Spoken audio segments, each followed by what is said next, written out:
There was a fabulous banquet at Versailles, although it was a bit much of King Charles to demand he was not served foie gras nor out-of-season vegetables such as asparagus, particularly as salmon and asparagus fish cakes are still on the menu at the Pavilion Tea Room in Kensington Palace.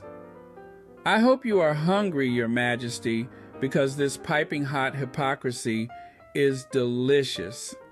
After dinner, Charles made a speech about the significance of Britain working with France to tackle climate change and honoring the asparagus season mere hours after Rishi Sunak announced he was putting the brakes on Britain's financially ruinous, not to say crazy, rush to net zero emissions.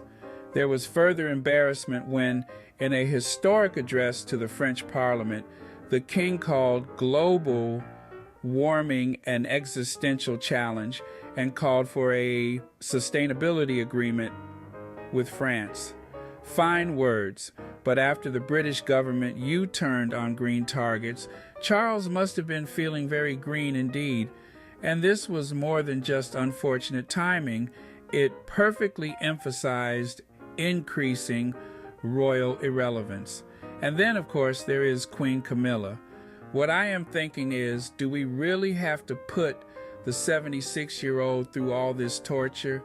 Camilla trundled through Paris like a woman expecting to face a guillotine at the end of every day. She looked terrified most of the time, and when she wasn't looking terrified, she was battling to keep her hat on, fighting to keep her hems down and avoiding being patronized by Madame Macron.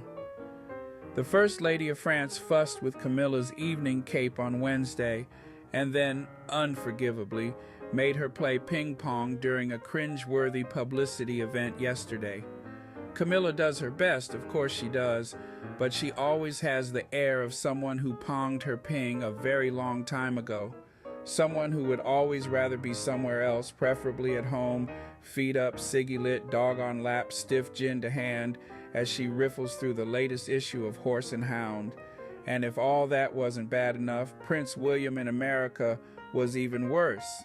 He was speaking in New York as the finalists were announced for his flagship environmental project, the Earthshot Prize. The prince appeared in front of an audience that included Bill Gates, UN climate envoy Mike Bloomberg, and former New Zealand Prime Minister Jacinda Ardern, or as I like to call them, people with nothing better to do. They certainly must have wished they were on an Earthshot the hell out of there when William began speaking. I think if we remark on how pessimistic and doom and gloom everything is, even though there is a healthy dose of that needed, it doesn't provoke the reaction from us humans that we would like. He blithered. Honestly, who writes this banal guff for him? Then he went to inspect some oyster beds. Don't ask me why.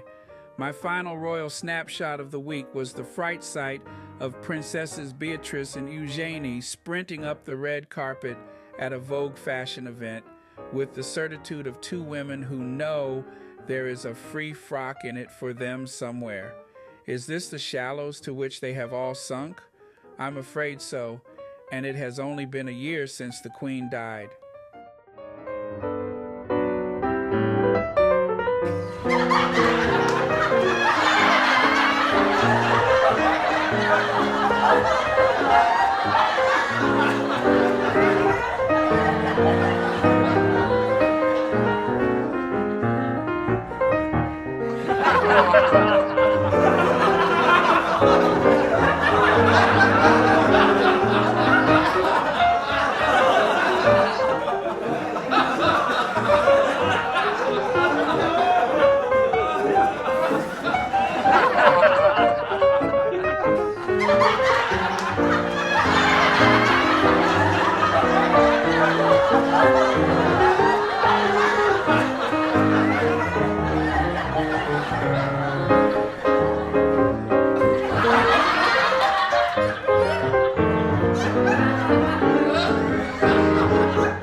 you.